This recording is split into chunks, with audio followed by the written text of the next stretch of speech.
여러분 반갑습니다. 우윤아 목사입니다. 오늘은 선교적 성경 읽기 6번째 시간입니다.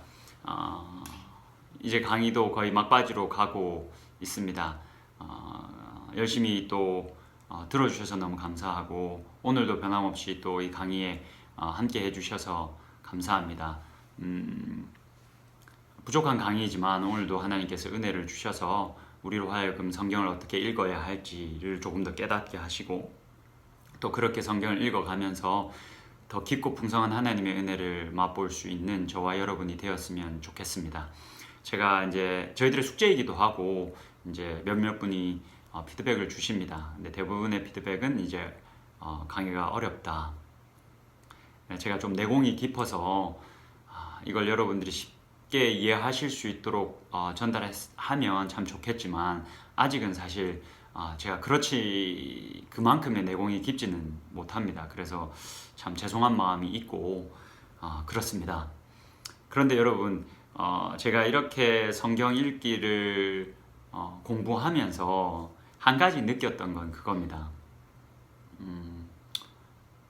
이 성경 읽기의 방법이 저에게는 참 많이 깊게 와닿았었습니다. 그 전에 가지고 있던 성경을 읽으면서 제가 스스로 가졌던 어떤 의문들이나 풀리지 않는 답답함들이나 이런 것들이 사실 선교적으로 성경을 읽기를 배우고 실제적으로 그렇게 읽으면서 많은 부분들이 해소가 되었습니다. 그래서 이걸 공부하고 이렇게 읽기 시작하면서 들었던 한 가지 생각이 있습니다.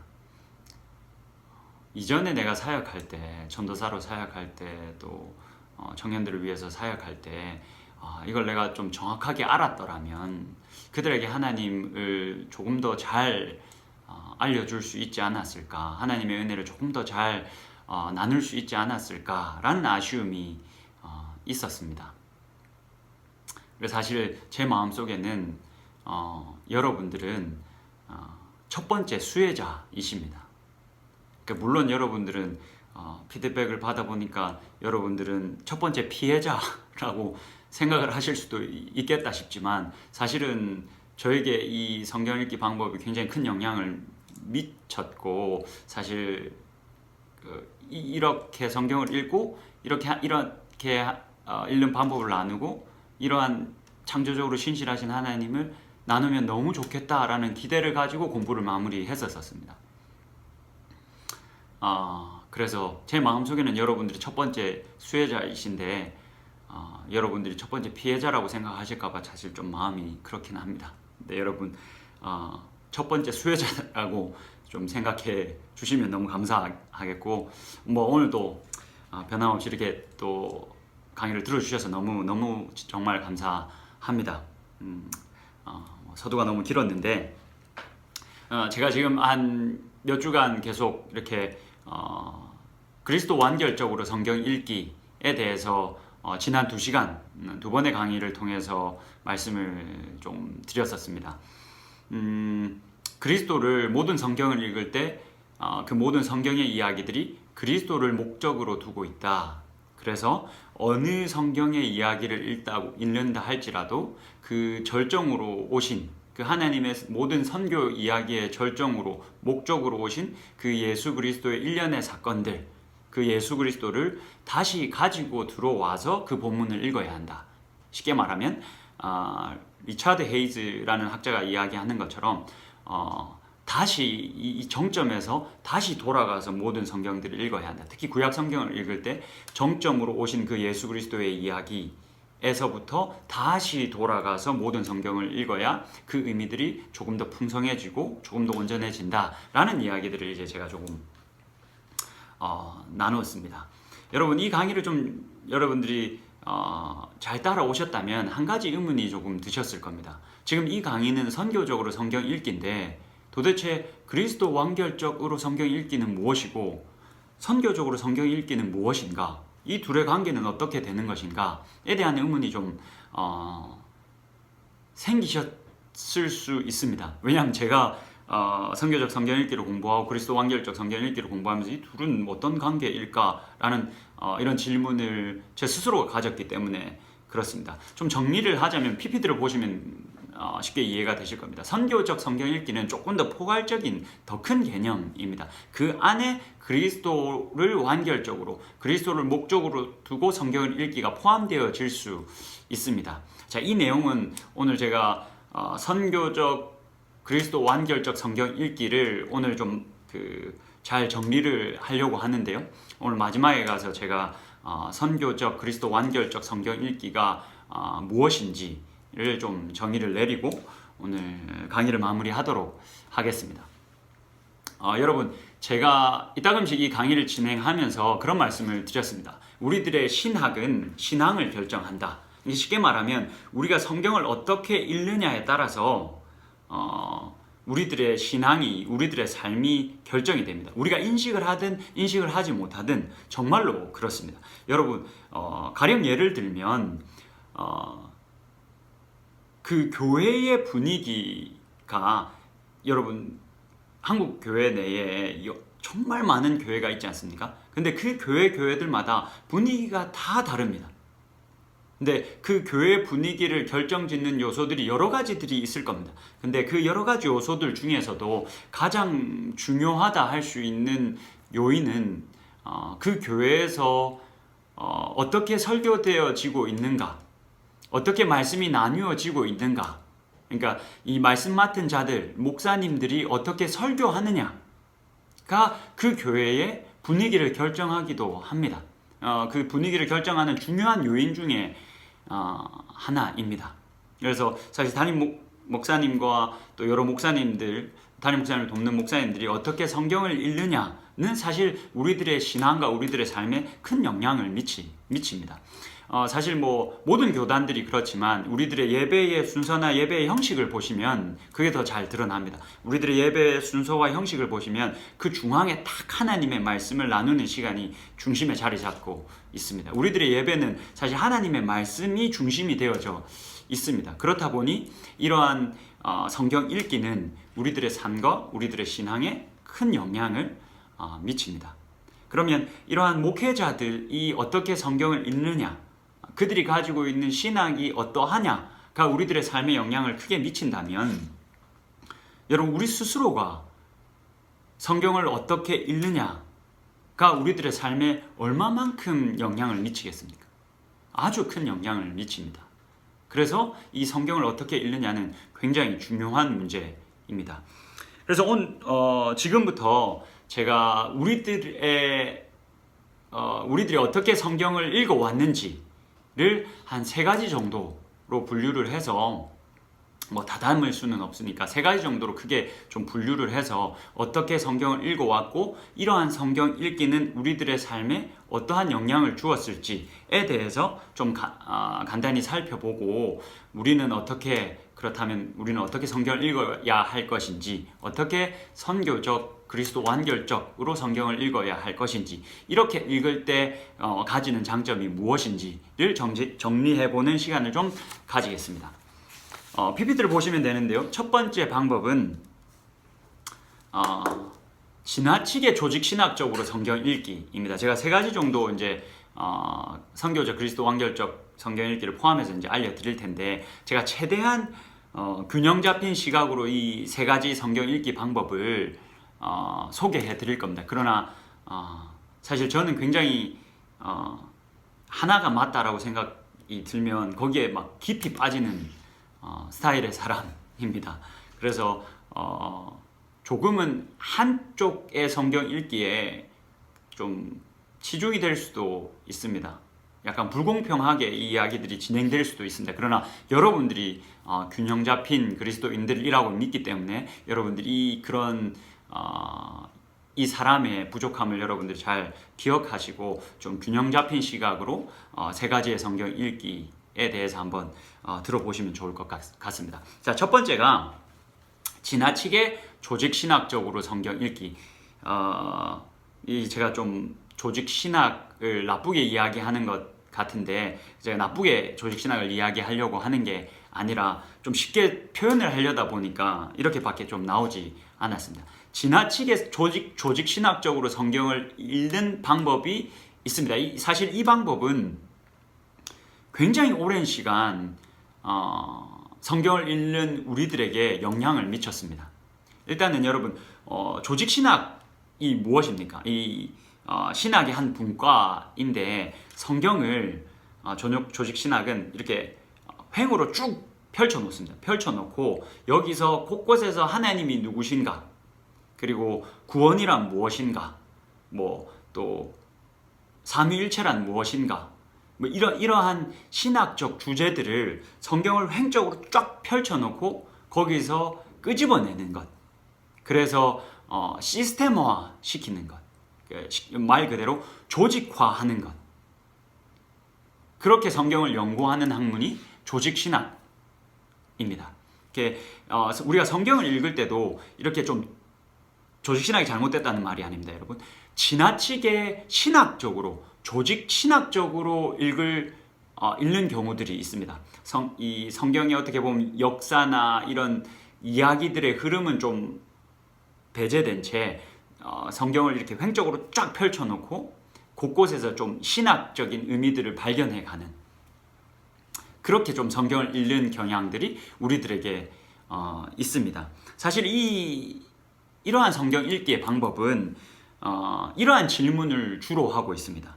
하나님이 이 본문을 통해 나에게 무슨 말씀을 하시는가? 여러분, 우리가 흔히 큐티를 하거나 말씀 묵상을 할 때 이 질문을 우리가 스스로에게 많이 던집니다. 이 본문에서 하나님은 지금 나에게 무슨 말씀을 하시는가? 그래서 본문이 가지고 있는 역사성, 그리고 본문이 가지고 있는 하나님과 인간 저자의 어떤 상호작용, 이런 것들은 약간 조금 뒤로 하고 이 본문 자체에서 나에게 무슨 말을 하는가에 집중해서 성경을 읽는 방법입니다. 제가 이 방법이 잘못됐다라고 말하는 게 아닙니다. 훌륭한 성경 방법인데, 이렇게 성경을 읽으면 예를 들면 그렇습니다, 여러분. 우리가 시편 89편을 저번 시간에도 그렇고 계속 좀 살펴봤는데, 다시 시편 그 89편을 여러분 기억해내 보십시오. 그 전반부에는 3분의 2 가량은 하나님이 다윗 언약에, 다윗과 약속하신 그 약속에 신실하심을 엄청나게 아름답게 노래합니다. 그리고는 3분의 1 가량 후반부에는 그런 약속과 별개로 지금 포로로 끌려와서 자신의 현실을 한탄하고 하나님을 향해서 분노와 실망과 절망을 막 쏟아내는 이야기가 기록되어져 있습니다. 만약 우리가 성경을 읽을 때 이 본문 자체에서 나에게 무슨 말을 하는가 그 질문을 좀 중점으로 두고 성경을 읽으면, 특히 이 시편 89편 같은 후반부의 부분을 읽으면 주로 인간의 음성만 듣게 됩니다. 제가 말씀을 드렸듯이 우리가 성경을 읽을 때 하나님의 음성과 인간의 음성, 인간 저자의 음성을 함께 들을 수 있어야 합니다. 근데 우리가 너무 이 본문에서 하나님 나에게 뭐라고 말씀하시는가 라는 질문에 너무 사로잡혀서 이 본문을 보면 쉽게 말하면 우리가 인간의 음성만 좀 듣게 됩니다. 인간의 음성만 들으면서 지금 시편 저자가 하나님 앞에서 이렇게 실망하고 좌절하고 있는 것처럼 나도 때로는 하나님 그러합니다. 나도 그렇게 때로는 고민하고 근심하고 실망하고 좌절할 때가 있습니다. 그러나 하나님의 신실하심을 의지해서 실망하지 않고 좌절하지 않고 여전히 그렇게 하나님의 신실하심을 소망하며 살겠습니다 라는 방향으로 우리가 성경을 읽고 그렇게 적용하게 됩니다. 이것은 틀린 건 아니지만 이렇게 성경을 읽으면 약간 우리가 인간의 음성만 듣게 되는, 그래서 하나의 어떤 한 부분을 조금 놓치게 되는 그런 결과를 낳을 수도 있습니다. 자, 그렇다면 계속해서 한번 보시겠습니다. 두 번째는 또 어떤 성경 읽기 방법이 있느냐 하면 구속사적으로 성경 읽기의 방법이 또 있습니다. 이것은 이제 게할더스 보스라는 이제 신학자에 의해서 개발되고 그의 제자들에 의해서 계속해서 이제 발전되어져 왔는데, 이 읽기의 방법은 성경 이야기의 통일성을 굉장히 강조합니다. 이 성경이 통일성을 가지고 있다. 하나님의 이 선교의 이야기다. 구원의 이야기다. 구원의 역사다. 그래서 이제 구속사적 성경 읽기라고 하죠. 이 구원의 이야기다. 이 성경은 막 66권으로 기록되어져 있고 그 안에는 수많은 내러티브들이 가득 차 있지만 이 모든 것은 통일성을 가지고 있다. 그 통일성을 굉장히 강조했고 그 통일성 아래에서 성경을 읽어야 한다라고 가르치는 것이 이 성경 읽기입니다. 그리고 통일성을 강조하면서 그 이야기의 절정을 이 그리스도로 두는 겁니다. PPT를 보시면 이 모든 이야기가 통일된 내용으로 그리스도를 향해서 쭉 나아간다 라고 이야기하고 그렇게 성경을 읽어야 한다 라고 가르치는 성경 읽기 방법입니다. 사실 이 성경 읽기의 방법은 모든 성경의 이야기가 통일성을 가지고 그 통일성을 가지고 있는 모든 이야기들이 그리스도를 목적으로 하고 있다. 그리스도를 향해서 나아가고 있다. 라고 우리들에게 성경을 읽으라고 가르치는 부분에 있어서는 굉장히 훌륭한 성경 읽기의 방법입니다. 제가 약 14년 전에 신학대학원을 다닐 때 사실 이러한 방법으로 성경 읽기가 지배적이었습니다. 통일성을 가지고 이 모든 이야기가 예수 그리스도를 향해서 나아가고 있는. 그래서 저도 이것을 가지고 여러 책을 찾아보고 읽고 또 그렇게 성경을 읽으면서 그렇게 설교하려고 노력을 했습니다. 그런데 여러분, 한 가지 아쉬운 것은 이 너무나도 훌륭한 성경 읽기 방식의 이 부분에서 한 가지 아쉬운 것은 이 경사가 PPT를 보시면 아시는 것처럼 경사가 너무 매끄럽다는 겁니다. 정성국 교수는 말하기를 이렇게 말합니다. 게할더스 보스의 구속사 이해는 이 구속사적 성경 읽기는 구속사가 그리스도를 향해 나아가고 있다는 점에 있어서 그 부분을 짚었다는 점에 있어서는 아주 훌륭하지만 그리스도를 통한 구속사의 이 성취가 예상치 못한 놀라운 성취였다는 점을 간과한다 라고 이야기합니다. 안타깝게도 이 구속사적 성경 읽기 혹은 그리스도 중심적 성경 읽기라고도 할 수 있는데 이것은 이 경사가 너무 매끄럽다는 데에 아쉬움이 좀 있습니다. 지금 이 게할더스 보스와 그 이후에 이렇게 성경을 읽자고 주장하는 모든 사람들은 그리스도 중심적으로 성경을 읽으면서 모든 성경의 본문에서 그리스도를 다 찾을 수 있다. 그래서 이 경사가 이렇게 매끄러운 겁니다. 모든 본문에서 그리스도를 다 찾을 수 있고 그렇게 그리스도를 다 찾아야 한다. 다 찾아서 발견하고 그렇게 그리스도를 설교해야 한다. 이게 그리스도 중심적 성경 읽기고 이게 그리스도 중심적 설교 방법입니다. 이게 저희들이 굉장히 제가 신대원 다닐 때만 해도 굉장히 지배적이었습니다. 그래서 저도 열심히 그렇게 설교를 했는데 여러분들도 아마 느끼셨을 겁니다. 이렇게 그리스도 중심적 그 성경 읽기를 기반으로 한 설교를 여러분들이 굉장히 많이 들으셨습니다. 사실 굉장히 많이 들으셨습니다. 그리고 그렇게 설교를 들으셨기 때문에 또 그렇게 성경을 많이 보셨을 겁니다. 그러면서 여러분들은 제가 가지고 있던 그 말 못하고 드러내질 못할 의문을 가지고 있으셨을 겁니다. 그게 뭐냐면 여기서는 그리스도를 발견하지 못하겠는데 여러분들 저를 이렇게 오해하시면 안 됩니다. 그러니까 구약 성경을 이제 제가 설교를 했지 않습니까? 근데 설교를 하면서도 그런 의문이 드는 겁니다. 이 부분에서는 그리스도를 발견하기가 너무 어려운 겁니다.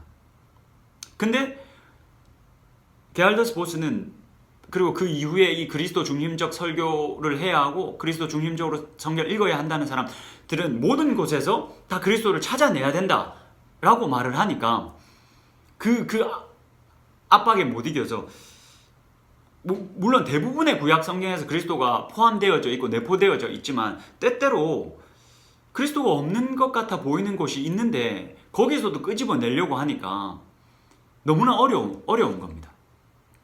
여러분들 혹시 구약 성경을 읽으면서 그런 의문을 가지신 적 있지 않으십니까? 뭐 사실 저는 그랬습니다. 제가 그렇게 설교하면서 저는 그런 어려움들을 가지고 있었습니다. 예를 들어 보면 여러분 저희 시편 89편을 볼 때도 마찬가지입니다. 후반부에 그 저자가 막 하나님을 향해서 실망과 좌절과 어떤 절망을 쏟아내고 있는 부분에 그리스도 중심적 성경 읽기는 그 하나님이 신실하시다는 신학이 너무 강하다 보니까, 그리고 거기서 무조건 그리스도를 좀 무조건이라고 말하면 그리스도 중심적 설교하기를 좋아하시는 분들이 좀 화가 날 수도 있을 것 같은데, 무조건은 아니고 하여튼 그 안에서 그리스도를 막 발견해야 된다라는 좀 그런 마음의 부담이 있다면 쉽게 말해서 시편 89편의 후반부를 읽을 때 하나님의 음성만 듣게 됩니다. 하나님은 신실하시니, 뭐 시편 기자가 이 89편의 기자가 앞부분에서 하나님의 그 신실하심을 찬양하고 있는 것처럼 하나님은 신실하시니 그 하나님이 신실하시는 신학을 가지고 그 인간 저자의 처절한 음성은 지워버리는 겁니다. 덮어버리는 겁니다. 그러면서 묵상을 그럼에도 불구하고 하나님은 신실하시다 라고 하면서 하나님의 음성만 듣게 되는 겁니다. 물론 이 그리스도 중심적 설교 방법과 그리스도 중심적 성경 읽기는 굉장히 중요하고 훌륭한 성경 읽기 방법입니다. 그러나 좀 그것을 저희가 좀 잘 소화하지 못하다 보면 때로는 우리가 하나님의 음성과 사람의 음성을 같이 들을 수 있어야 하는데 하나님의 음성만 듣게 되는 그런 경우가 생길 수도 있다. 그런 아쉬움이 좀 있다 라는 것을 여러분들이 유념하셨으면 좋겠습니다. 그러면 마지막 선교적 그리스도 완결적 성경 읽기란 무엇인가? 여러분 이건 좀 쉽게 제가 PPD에 나오는 산을 좀 보면서 이해를 같이 하면 좋을 것 같습니다. 이 산도 사실은 이 그리스도 완결적 성경 읽기를 스티븐 테일러라는 학자가 설명할 때 늘 이 산 그림을 보여줍니다. 여러분 한번 보십시오. 쉽게 말해서 지금 여러분 그 모세와 뭐 다니엘과 이사야 선지자가 산을 지금 오르고 있다라고 한번 생각해 보십시오. 여러분 제가 부산에 살았는데 강원도의 산을 보고 깜짝 놀랐습니다.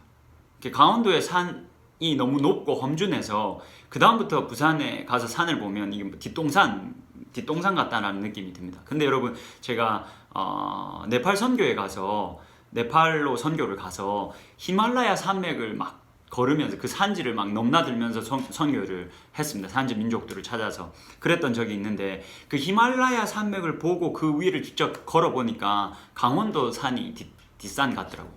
여러분 아주 높은 산을 지금 이 구약의 선지자들이 걸어 올라가고 있다라고 생각 한번 해 보십시오. 그 가장 높은 정상은 그 앞에 있는 그 높고 낮은 봉우리들로 인해서 잘 보이지도 않습니다. 그리고 심지어 대부분 가장 높은 꼭대기는 안개에 쌓여져 있습니다. 잘 볼 수가 없습니다. 그런 정상을 향해서 지금 모세와 이사야와 다니엘과 이런 선지자들이 걸어 올라가고 있는 겁니다. 모세가 그 정상을 향해서 올라가고 있는데 지금 PPT에서 볼 수 있는 것처럼 그 앞에 놓인 이 높고 낮은 그 협곡과 골짜기들과 봉우리들이 그 가장 높은 정점을 가리고 있는 겁니다. 지금. 그래서 모세는 오르다가 그 시간의 한계에 의해서 거기서 멈췄습니다. 그래서 모세가 볼 수 있는 정상은 진짜 정상이 아니었습니다. 그 다음에 바톤을 이어받아서 다니엘이 그 산을 또 오릅니다. 그 다니엘 앞에도 높고 낮은 봉우리들이 있어서, 그리고 그 정상은 안개에 쌓여져 있어서 다 볼 수 없었습니다. 그들은 거기서 멈춰 섰습니다. 지금 구약 성경이 이러한 흐름 속에 있다 라는 것을 인정하는 것이 이 선교적 그리고 그리스도 완결적으로 성경을 읽는 방법의 핵심입니다. 이러한 굴곡과 협곡들을 다 살려서 그것들이 다 진짜 정상들을 가리고 있었다는 것을 인정하면서 성경을 읽자라는 것이 그리스도 완결적 성경 읽기의 방법입니다. 예를 들면 89편을 볼 때 89편의 성경 기자가 실망과 좌절을 막 쏟아냅니다.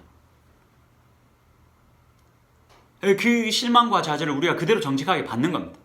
그러면서 하나님이 예상치 못한 놀라운 저 안개에 가려져 있는 그 정상, 그 하나님의 비밀, 그리스도를 이미 마음에 품고 계셨다 라는 것을 우리가 하나님의 음성과 인간의 음성을 같이 듣는 것, 그것이 그리스도 완결적 성경 읽기입니다.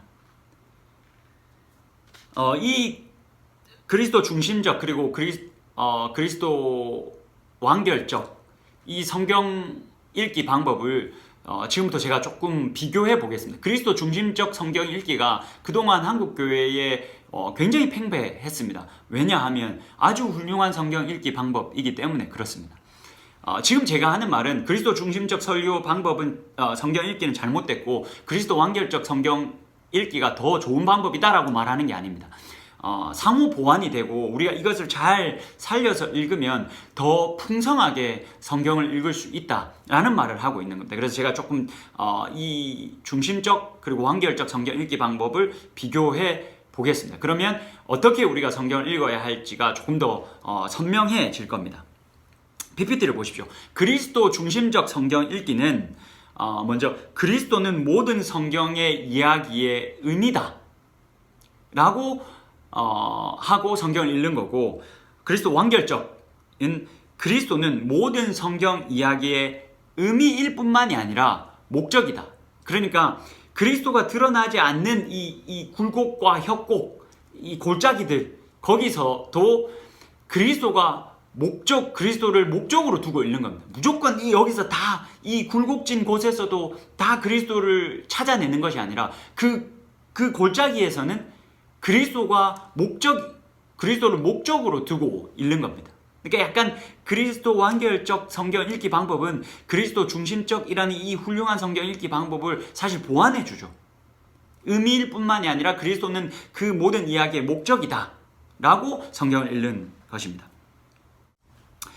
중심적 성경 읽기 방법은 성경의 이야기의 통일성, 이 모든 성경의 이야기의 통일성이 성경 각각에 기록되어져 있는 다양성을 압도합니다. 통일성이 훨씬 더 중요합니다. 그리스도로 나아가는 이야기. 그래서 모든 곳에서 그런 어떤 다양한 각각의 이야기들의 개성보다는 그 모든 곳에서 일정하게 그리스도를 다 발견해야 되는 겁니다. 그리스도 완결적 성경 읽기 방법은 이런 통일성은 다양성을 요구합니다. 그러니까 이 통일성과 다양성이 함께 호흡하는 겁니다. 다양성을 다 살려가면서 그 다양성을 다 살려가면서도 통일성 있게 성경을 읽어보자는 것이 그리스도 완결적 성경 읽기 방법입니다. 그래서 좀 정리를 해보자면 선교적 그리고 그리스도 완결적 성경 읽기란 이렇게 정리를 할 수 있겠습니다. 정리를 하자면 선교적 그리스도 완결적 성경 읽기란 성경은 하나님의 선교 이야기로, 그러니까 선교적 성경 읽기죠. 선교 이야기로 성경을 읽으면서 그 이야기의 절정을 그리스도로 두고 성경을 읽는 방법이다. 근데 여기서 중요한 것은 이 그리스도를 절정으로, 그리스도를 목적으로 두고 이 그리스도 완결적으로 성경을 읽는 것이 중요한데, 이 그리스도를 절정으로 둘 때 이 예수 그리스도가 예상치 못한 놀라운 방법으로 절정과 목적이 되셨다라는 것을 늘 기억하면서 읽는 것이 굉장히 중요합니다. 여러분, 예상치 못한 놀라운 방법으로 예수 그리스도가 하나님의 선교의 이야기에 목적이 되고 절정이 되셨다라는 것은 굉장히 중요한 이야기입니다. 저는 이 부분을 그리스도 중심적 성경 읽기에서 어느 정도는 놓친 부분이 있다라고 생각을 합니다. 여러분, 유대인들을 한번 잘 생각해 보십시오. 누구보다도 구약 성경을 잘 알고 있었습니다. 그래서 그 성경이 정말 이 그리스도 중심적 성경 읽기에서 강조하는 것처럼 그리스도를 정확하게 향하고 있다, 정확하게 향해 가고 있다라고 했다면 누구보다도 유대인들이 예수가 오셨을 때, 이 땅에 오셨을 때 그를 바로 메시아로 인정할 수 있어야 했습니다. 그런데 이 예수 그리스도는 예상치 못한 놀라운 방법으로 절정이 되셨습니다. 목적이 되셨습니다. 이 하나님 성교의 이야기의 목적이 되셨습니다. 그래서 유대인들이 이 성경의 이 굴곡들을 받아들일 수 없었기 때문에 예수 그리스도를 메시아로 인정하고 받아들일 수가 없었습니다. 이해할 수가 없었습니다. 우리가 성경을 읽을 때 이 예상치 못한 방법으로, 놀라운 방법으로 예수 그리스도가 절정이 되셨다라는 것을 유념하셔야 합니다. 그래서 이것을 유념하면 이 구약 성경에 가지고 있는 이 굴곡들, 골짜기들, 이것이 다 인정이 되는 겁니다. 그리고 이 이야기들이 다 살아나는 겁니다. 왜 유대인들이 여기서 멈춰서 그 높은 정상, 안개에 가려져 있는 그 정상을 볼 수 없었는지를 우리가 알게 되는 거죠. 그것을 인정하면서 성경을 읽어야 합니다. 그리고 그 예상치 못한 방법으로 예수 그리스도가 오셨는데 그 예상치 못한 방법의 핵심이 십자가 사건이었다. 쉽게 말하면 하나님이 깨어진 세상을 회복해 나가시는데, 그렇게 선교해 나가시는데 그 핵심 방법으로 예수 그리스도의 십자가의 죽음을 선택하셨다. 그렇게 내어놓음과 내려놓음을 하나님 나라를 회복시켜 나아가는 핵심 방법으로 선택하셨다라는 이야기입니다. 그렇다면 그렇게 선교적, 그리스도 완결적으로 성경을 읽는 우리들은 어떻게 살아야 하겠습니까? 우리들의 신앙은 어떻게 세워져 가야 하겠습니까? 당연합니다. 내려놓음과 내어놓음. 그것이 이렇게 성경을 읽는 우리들에게 하나님이 요구하시는 길, 좁은 길입니다. 그렇게 성경을 우리가 선교적, 그리스도 완결적으로 읽으면서 그리스도를 닮아가기를 소망합니다.